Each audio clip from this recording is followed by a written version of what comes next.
Hello, everyone. My name is Maria Thomas, and I work for Allianz Research, the global team of economists, strategists, sector advisors, and foresight experts of the Allianz Group, led by Ludovic Subron.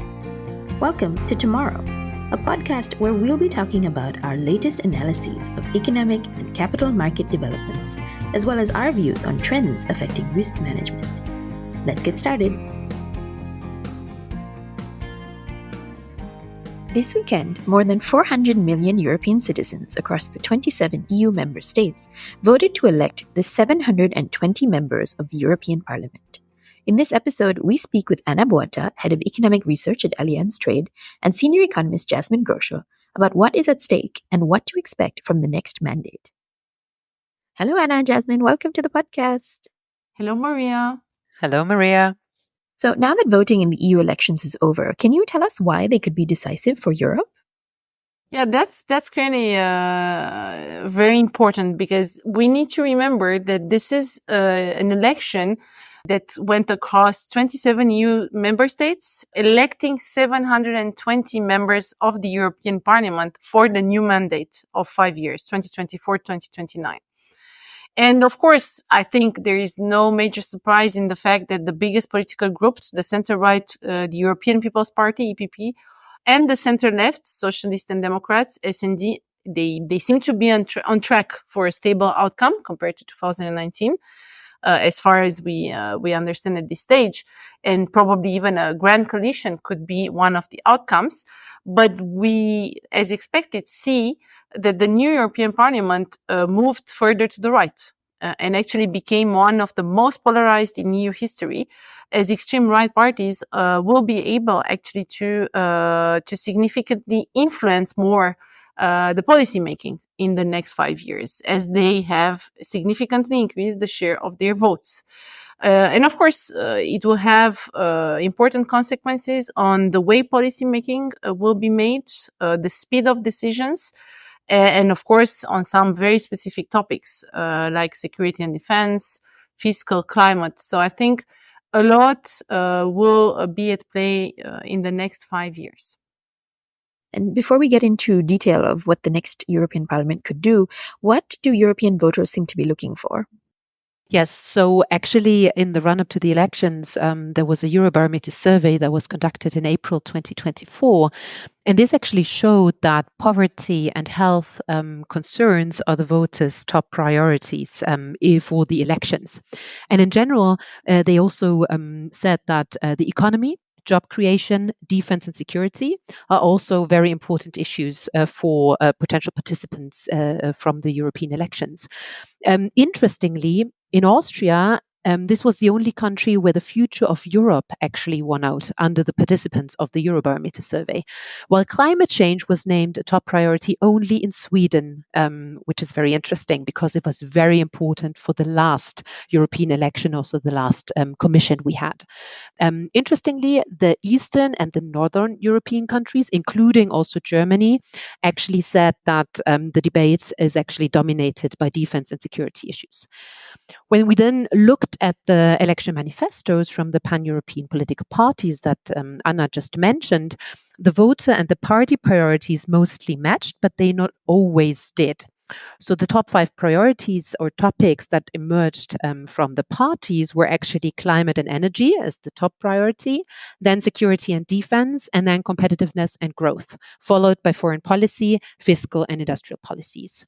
So for the economic priorities of the pan-European parties, the focus is actually on this competitiveness and on growth, while health and the creation of jobs actually dominated the social concerns of these parties, followed by immigration. And as Anna already mentioned, the new parliament and also the new commission ruling will be ruled more by hard than soft Eurosceptic forces that actually potentially influence these European debates over the coming years. And this could actually alter the EU's legislative priorities. But what we also need to keep in mind is that on the EU level, the majorities and coalitions are a bit different than on the national level. They're more heterogeneous, they're more complex than on the national level. And when it comes to coalitions, it is usually that the political groups coalesce with different parties depending on the topic at hand. So we really have to see, like, what will be the priority topics that will put on the agenda for the next 5 years. This is a big question, so maybe both of you would like to answer. What do you expect from the next EU Parliament? What are the topics that are likely to be at the top of the agenda? So there are several topics that should be high on the agenda of the new EU Commission and the new EU Parliament. One of them is actually competitiveness, which was very high on the agenda also for the last 5 years, especially focusing on the creation of a competitive digital economy through investments in infrastructure, skills development, and innovation in AI and cybersecurity. But actually, to foster innovation and reduce the risk of aversion, we need simplified regulations, we need enhanced competitiveness, and the EU Commission should actually promote growth, which are very crucial to move forward. One of the major points is also that the EU needs to embrace digitization and AI to actually drive productivity gains, while on the other hand, increasing investment in research and development and education to boost future productivity levels. So for several decades, the European industry has actually predominantly focused on the specialization in mid-tech sectors with a very moderate level of research and development intensity. And so there's quite some path dependence here, and it's challenging actually for the EU to keep pace with high tech industries in other countries, including artificial intelligence or biotech revolutions. So this challenge actually requires more public sector intervention to actually stimulate the research in these new technologies and foster growth in these EU high tech industries. Basically, the industrial competitiveness and integration for Europe, there were several initiatives also over the last couple of years, like the Next Generation EU or Repower EU, but these have had limited impact due to the slow implementation.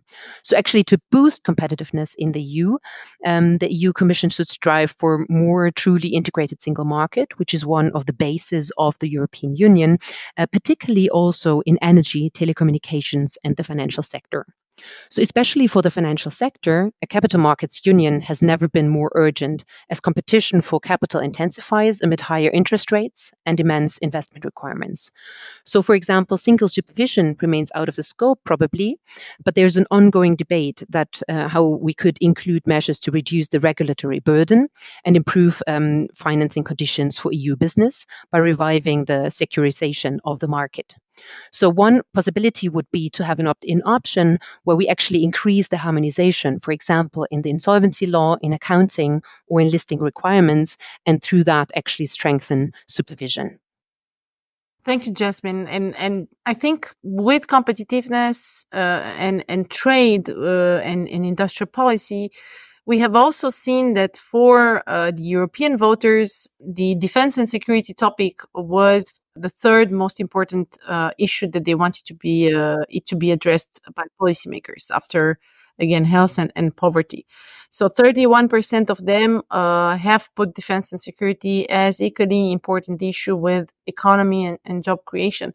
And I think clearly there's not that much choice for the European Union that to increase the defense spending and create the necessary fiscal space, but maybe we can touch upon that later on, to actually permanently rise the defense spending to 2% of GDP or even more.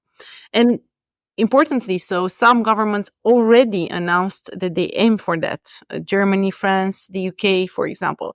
But it's true that in the current environment, the debt accumulation and the fiscal leeway that the governments have are clearly not really allowing them to do so. So, of course, there is a dilemma on what can be done, knowing that we still have a war at really the border of the European Unions, and also in the context of the upcoming US elections, where we know that this topic might be very high on the agenda and on the exchanges with the future US president. So clearly, I think that's something that should be one of the priorities and will probably be, also because of the rise of extreme right parties in the European Parliament. And we do need to reallocate resources within the EU budget for common defense spending. That would clearly send a very strong signal And for that, we could, of course, create targeted Eurobonds, for example, that could be used to increase this defense spending and modernize the defense industry as it should, knowing all the deficits that we have accumulated, investment deficits that we have accumulated over the past years. And yeah, I think that's something that will have quite a significant progress in the coming years, knowing that the flip side of that, again, is this limited fiscal space. Okay, perfect, Anna. So another topic I think that is very much related to kind of security is that we need to secure our supply chains. And the EU has been very active in actually promoting free trade by signing several free trade agreements with key partners over the last couple of years, for example, Japan, Singapore, Vietnam, UK, or New Zealand. And even though the EU is one of the most open blocs in the world, with about 44% of extra EU trade covered by free trade agreements, the EU also has to move forward and actually further secure the supply chains. So one critical point was that they actually went forward with the Critical Raw Materials Act to strengthen supply chains and diversify imports, promoting circularity and sustainability in critical raw materials. And we also lead the pack basically in signing bilateral agreements connected to supply chains related to critical raw materials that are needed for the green transition. So looking forward, we expect more shifts in the geopolitical environment and also more industrial policy, meaning more protectionism. And that will basically necessitate that the EU has to review its trade strategy, and that upcoming foreign policy, especially on trade, should basically balance traditional free trade agreements that the EU has in mind already negotiated but not yet ratified, for example, with Mercosur, with Australia, or with India, against potential smaller topical agreements that are often easier to reach. So basically, what we expect for the next 5 years is that the already negotiated agreements will be concluded and ratified, which is very important. But then pursuing new free trade agreements, for example, with some African countries for securing crucial critical materials for the green transition will be high on the agenda. We even calculated that looking at trade complementarity, we found that the top trade partners for the EU to actually move forward and pursue free trade agreements would be the United States, Serbia, India, Thailand, China, Malaysia, and Indonesia. But overall, it might be economically favorable to move forward with these agreements, but then sometimes politically infeasible. But we need to diversify further in the supply chains, and the US actually propagates these EU trade policy to basically move in the next 5 years. So what we believe will happen is also that we additionally to these traditional free trade agreements will see more specific bilateral agreements on certain topics like critical raw materials or green energy that can actually complement the EU trade policy. So two things that could be very interesting, and we might actually see that coming, is like these mini trade deals that more or less address technical barriers to trade, such as mutual recognition agreements.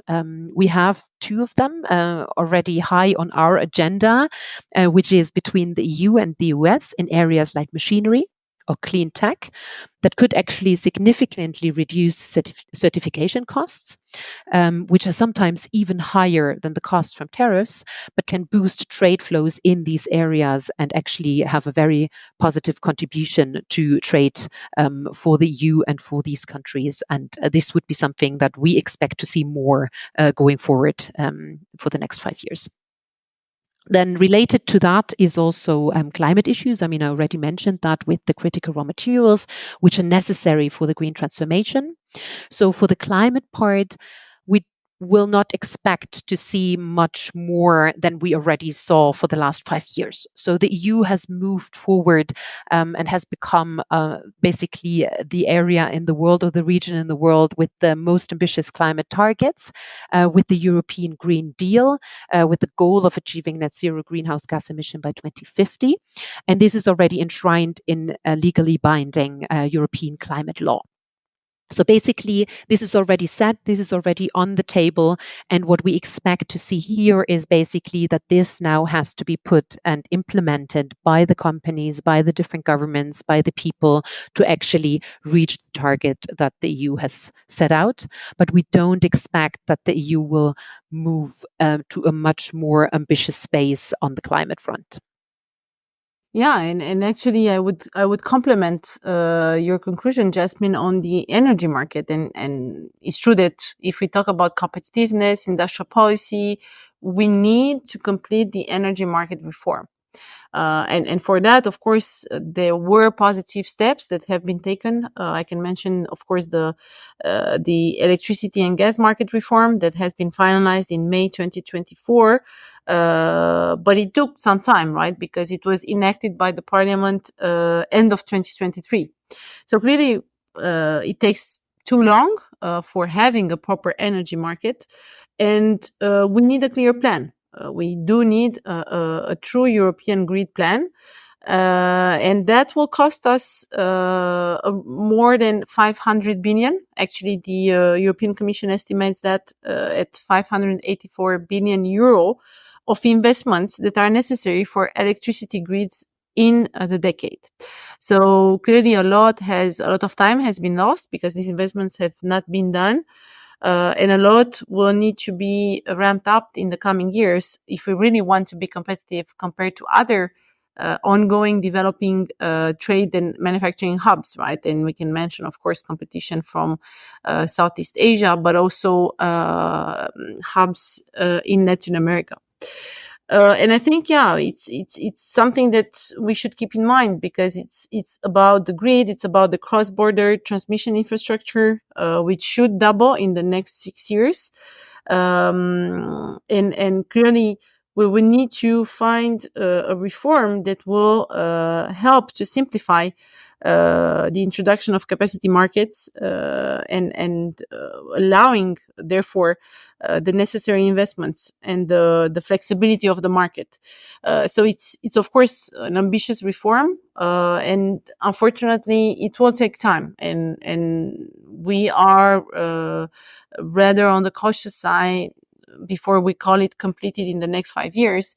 But this is a must do. Of course, this is a priority for the next European Commission and Parliament. So we will clearly scrutinize that very closely in the coming years just to see what progress has been made in order to assess also progress that can be made when it comes to increasing European companies' competitiveness and supporting a true industrial policy. And of course, talking about fiscal capacity and fiscal policy, I think we do need to acknowledge the fact that we are in tough times when it comes to fiscal metrics. Fiscal deficits are much above 3% of GDP. They are surprising on the upside. The planned budgets, public debt ratios continue to increase.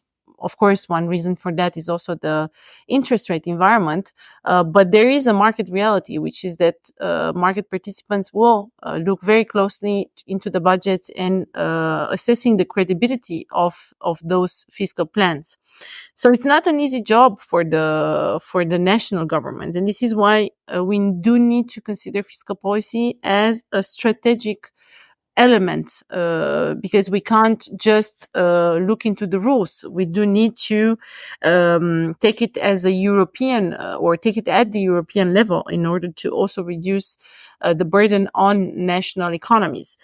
Just today, the fiscal policy adjustments are going to cost growth. So we estimate that at -1 points that is taken off the European GDP growth cumulatively in 2024 and 2025, knowing that we anyway had zero growth. So clearly additional efforts will be an issue and will cost additional points of growth. And this is why we should look into a central fiscal capacity at the European level in order to support some strategic industries. But we know that politically this will be complicated to go through. I mentioned already the targeted Eurobonds for specific projects. if it's in defense, if it's in supporting the climate transition. Again, if we think about the numbers, investment related to the climate transition are estimated at more than 3% of GDP. Then if we want to increase the spending in defense and security, that's more than 2% of GDP. So we need to have a strategy to find those necessarily 5% of GDP in additional investments. And of course, we need to keep some flexibility at the national level, but again, we need to think at the European fiscal policy and how can it become strategic and support all this investment needs in the coming years. Thank you very much. Thank you, Maria. Thank you, Maria. Thank you so much for listening. You can find the full report we just spoke about on our website. We'll leave a link in the show notes. If you'd like to discover more of our research, you can also follow the Ludonomics newsletter on LinkedIn. We'll leave a link down below for that too. If you like the podcast, please send it to any of your friends who might like it too, and leave us a rating and a review. We'd love to hear your feedback. In the meantime, stay tuned for the next episode.